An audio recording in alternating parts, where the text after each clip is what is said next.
Bienvenidos, esta es una nueva edición de Informe Diario. Soy Renato Olivera y antes de comenzar con la información vamos rápidamente con nuestros titulares.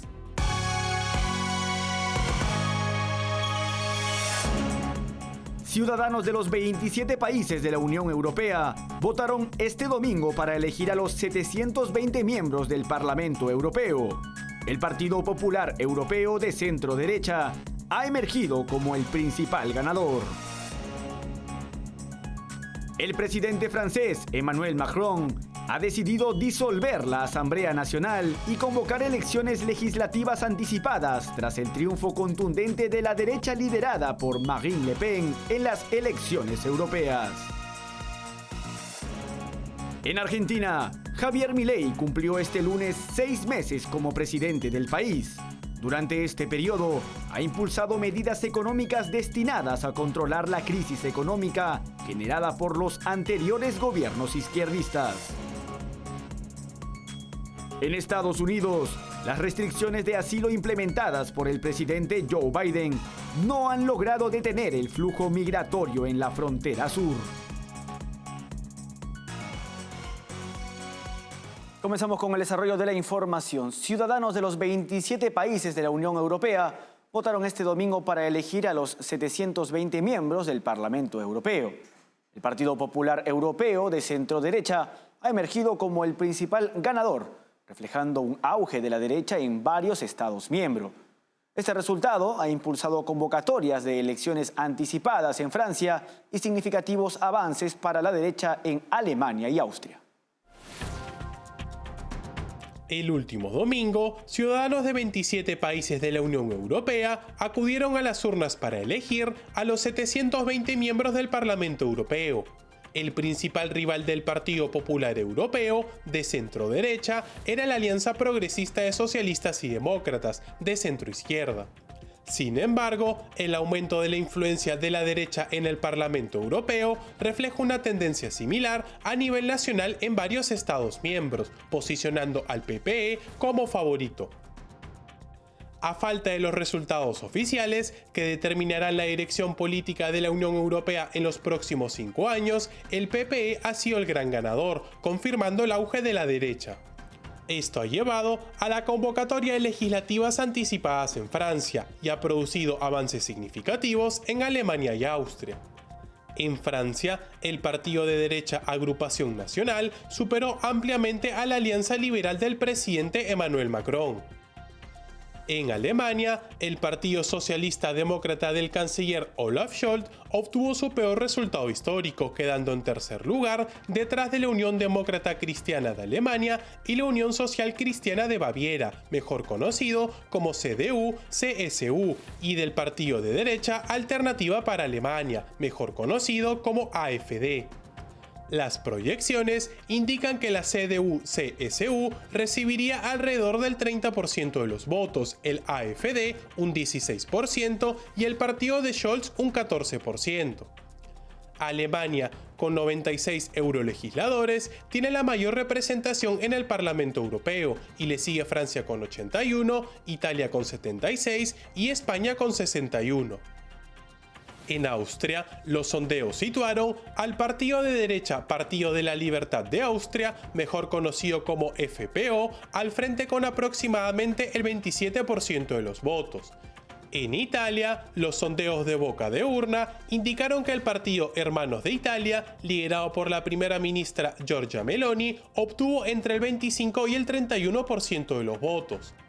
Recordemos que el Parlamento Europeo es la principal institución de la Unión Europea, compuesta por 720 miembros de 27 países. Sus principales funciones incluyen la aprobación de leyes, el control de presupuesto de la Unión Europea y la supervisión de otras instituciones europeas, como la Comisión Europea. La primera ministra de Italia, Giorgia Meloni, ha emergido como la gran ganadora de las elecciones europeas en Italia, según los primeros resultados.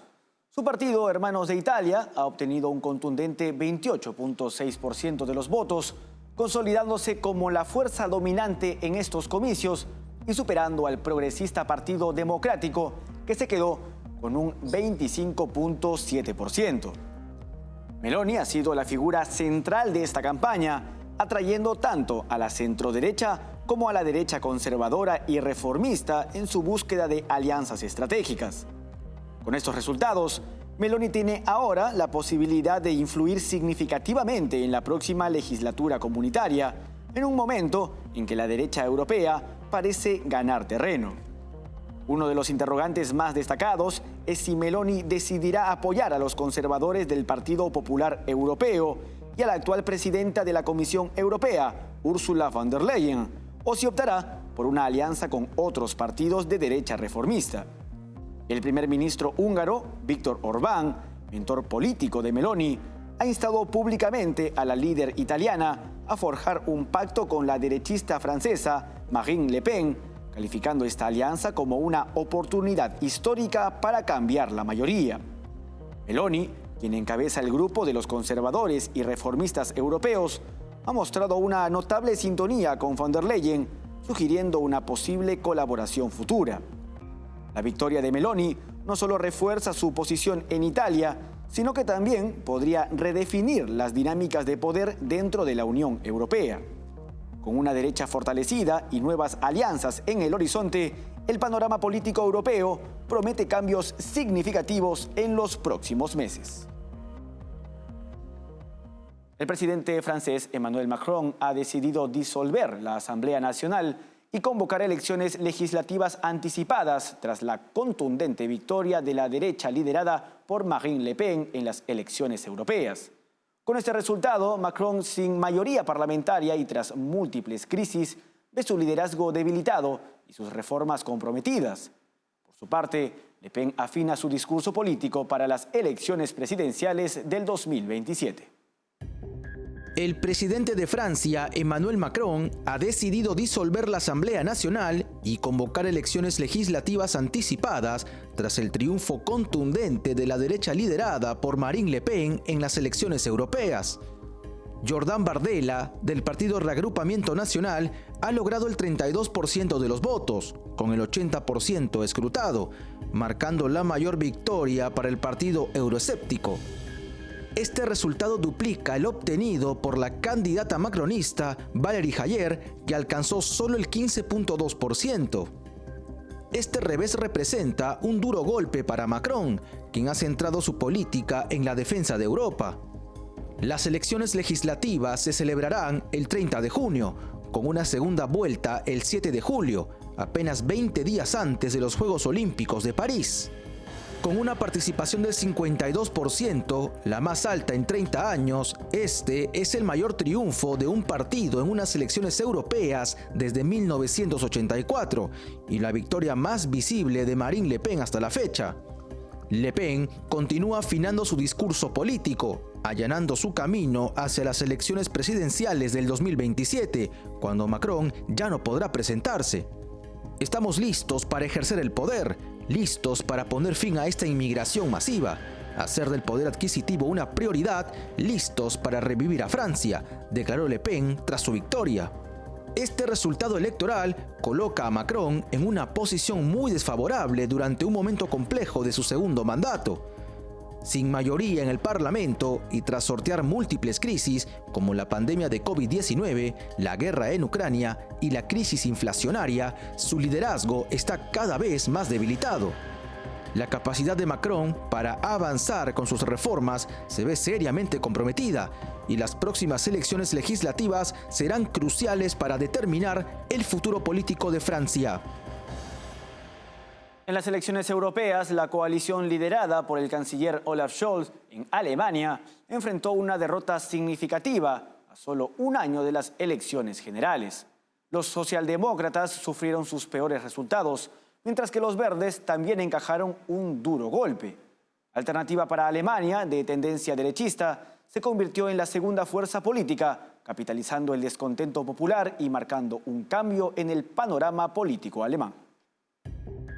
En Alemania, la coalición liderada por el canciller Olaf Scholz enfrenta una significativa derrota en las elecciones europeas, apenas a un año de las elecciones generales. Los socialdemócratas sufrieron sus peores resultados, mientras que los verdes también encajaron un duro golpe. Alternativa para Alemania, mejor conocida como AfD, de tendencia derechista, se convirtió en la segunda fuerza política, capitalizando el descontento popular. El revés es particularmente preocupante para los socialdemócratas, con la vista puesta en las elecciones generales de otoño del 2025. La coalición enfrenta divisiones internas, especialmente en torno a los presupuestos para 2025, donde los liberales reclaman medidas de austeridad. Los tres partidos de la coalición gubernamental perdieron cerca del 30% de los votos en comparación con las elecciones anteriores. El secretario general del Partido Conservador ha sugerido que Olaf Scholz se someta a una moción de confianza en el Parlamento, dada la magnitud del revés. El gran ganador de la noche fue AfD, que superó el 15% de los votos proyectados, a pesar de los escándalos en sus filas. El partido mejoró su resultado anterior en casi 5 puntos, a pesar de las acusaciones de colaboración con el Kremlin y espionaje para China. Este resultado marca un cambio en el panorama político alemán, con un claro descontento hacia la coalición gobernante y un impulso para la derecha populista. Momento de una pausa en Informe Diario. No se muevan, que regresamos con más información. Café Sombra de Pino. Un café diferente que crece a la sombra de pinos en Villarrica. Ya lo saben, Café Sombra de Pino. Un café premium al alcance de todos.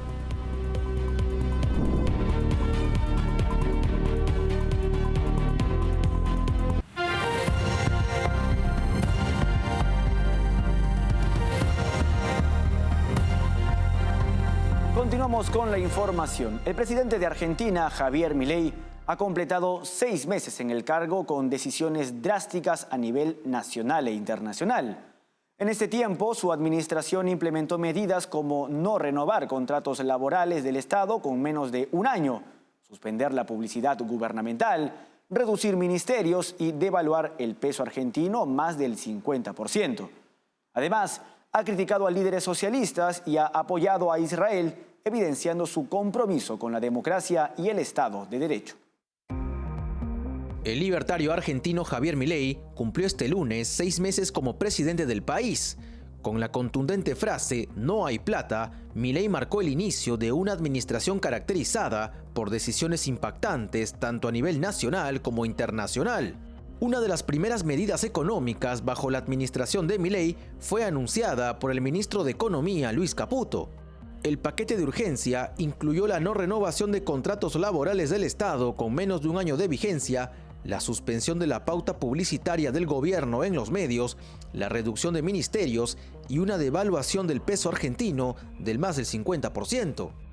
Milei también intentó implementar la Ley de Bases y Puntos de Partida para la Libertad de los Argentinos, un megaproyecto con profundas reformas estatales que incluían privatizaciones y cambios en las jubilaciones.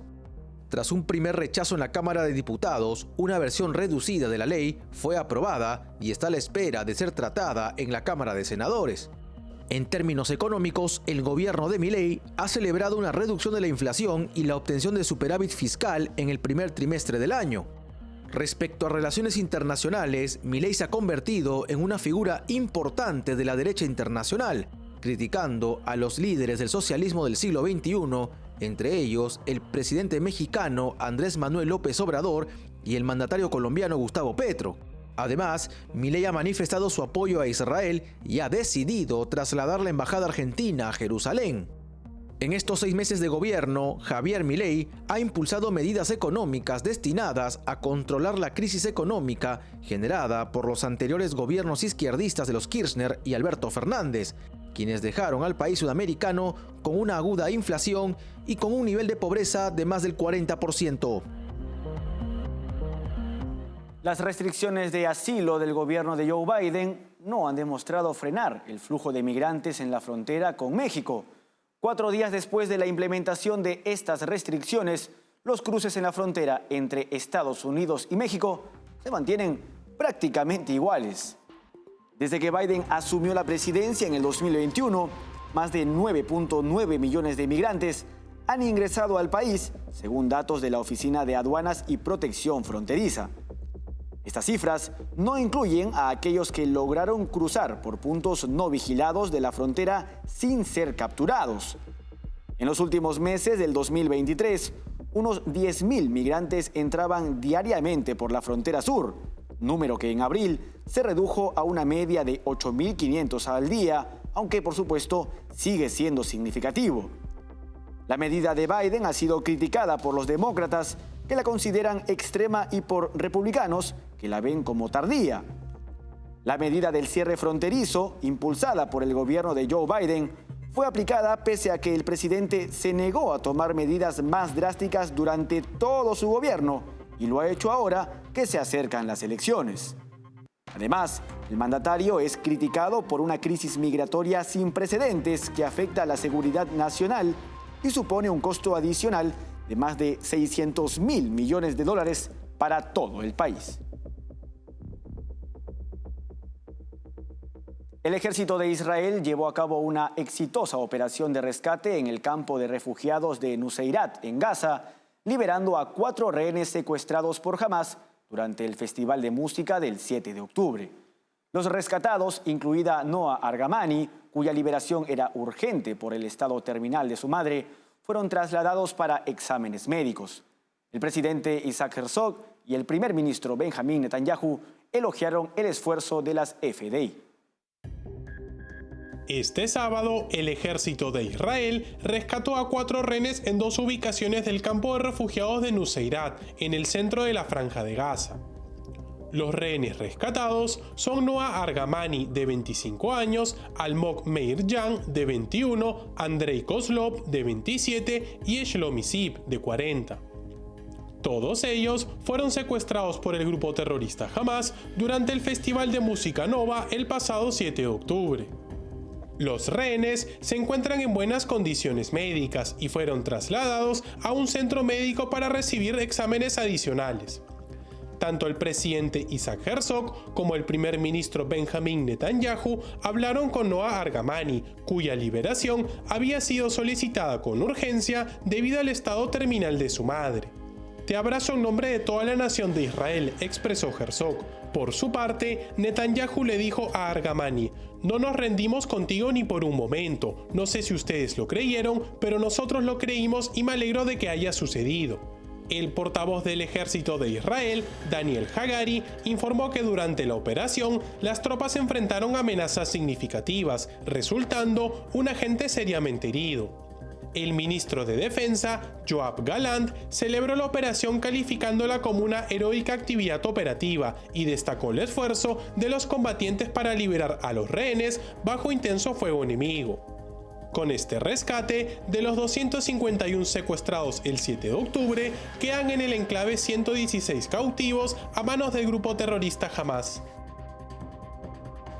La misión de observación de Naciones Unidas sobre los derechos humanos en Ucrania ha informado que mayo fue el mes más mortífero para los civiles ucranianos desde junio del 2023, con al menos 174 muertos y 690 heridos tras los ataques del régimen de Vladimir Putin.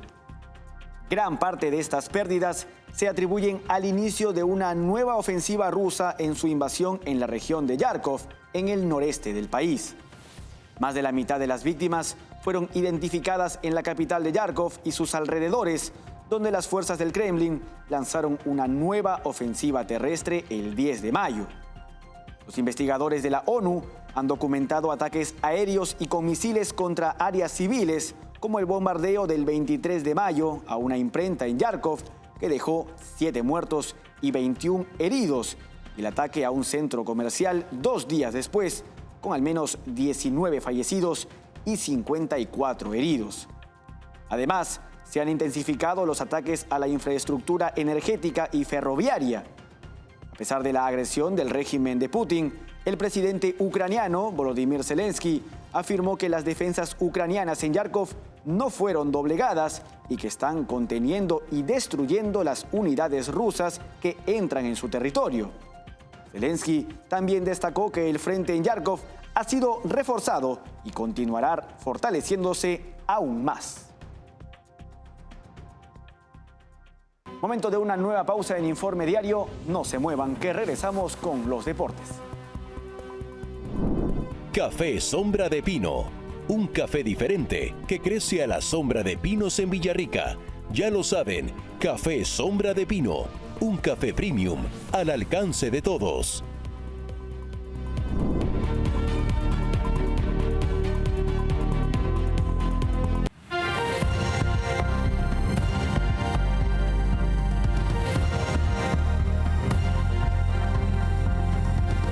Continuamos con Informe Diario. Es momento de los deportes con Estefanía Álvarez.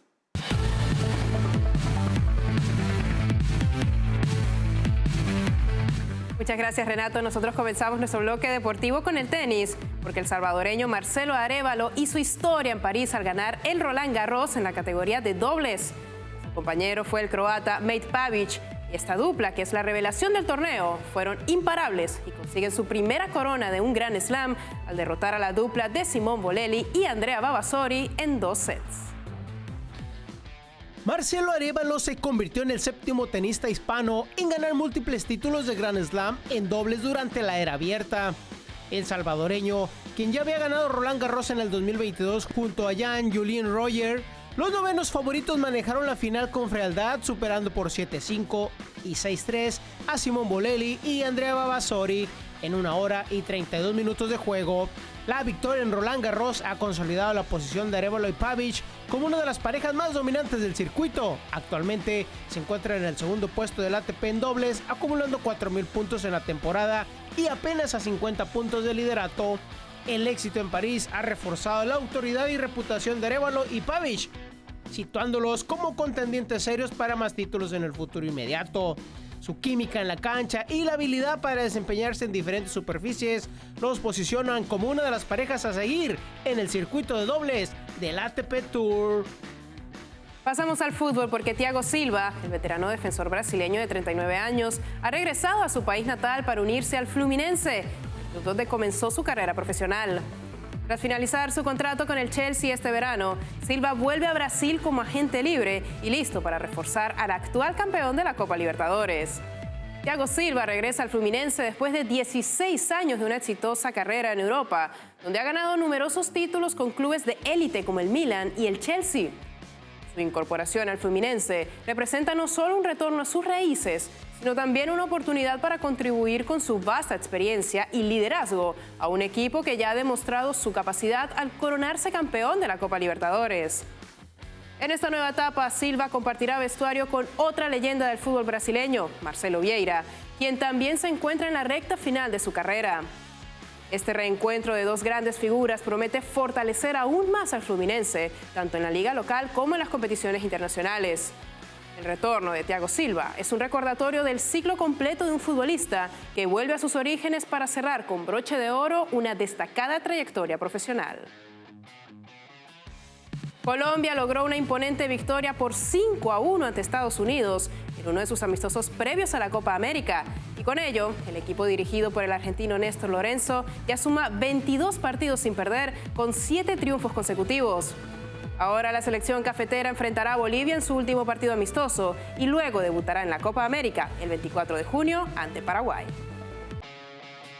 En un vibrante encuentro, la selección de Colombia reafirmó el dominio en el campo al vencer 5-1 a Estados Unidos, extendiendo la impresionante racha invicta 22 partidos consecutivos, bajo la dirección del técnico Néstor Lorenzo, quien ha estado al mando en 19 de estos encuentros. Colombia se perfila como una de las favoritas para la próxima Copa América. Con esta victoria, Colombia no solo prolonga la racha invicta, sino que también mantiene una hegemonía histórica sobre Estados Unidos. De los 22 enfrentamientos entre ambas selecciones, Colombia ha ganado 14, empatado 5 y solamente 3 derrotas, destacando su fortaleza en el ámbito internacional. El récord histórico de invictos para Colombia lo posee la selección dirigida por Francisco Maturana, que mantuvo una racha de 27 partidos sin perder. Los dirigidos actualmente por Néstor Lorenzo están a tan solo 5 partidos de igualar esta marca, una hazaña que podría alcanzar durante la Copa América. A solo horas del amistoso entre Chile y Paraguay, el seleccionador Ricardo Gareca tiene prácticamente definido el 11 titular. Este partido, siendo el único amistoso previo a la Copa América, es crucial para determinar la alineación final del equipo. Las principales dudas de Gareca se centran en la dupla de defensas centrales y en el puesto de volante por derecha, posiciones donde los jugadores habituales están saliendo de lesiones y no han podido entrenar con normalidad. Paulo Díaz y Guillermo Maripán, los centrales preferidos, han tenido una semana atípica en Juan Pinto Durán, realizando ejercicios separados del grupo y siendo evaluados diariamente por el cuerpo médico. Para cubrir estas posibles bajas, Gareca ha considerado dos alternativas: Matías Catalán, jugador de Talleres, e Igor Lichnowsky, ex central de la Universidad de Chile y titular en la gira europea del equipo a fines de marzo. La decisión sobre quién ocupará el centro de la defensa será crucial para garantizar esa solidez defensiva del equipo. Y en cuanto al volante por derecha, Darío Osorio, quien habitualmente ocupa la posición, también está saliendo de una lesión. Osorio ha tenido una destacada temporada en Dinamarca, despertando el interés de clubes importantes como el Liverpool de Inglaterra. Sin embargo, su condición física sigue siendo una incógnita, lo que obliga a Gareca a evaluar posiciones alternativas para ocupar este puesto. La selección chilena, con estas dudas y la expectativa del amistoso contra Paraguay, busca afinar los últimos detalles antes de la esperada Copa América.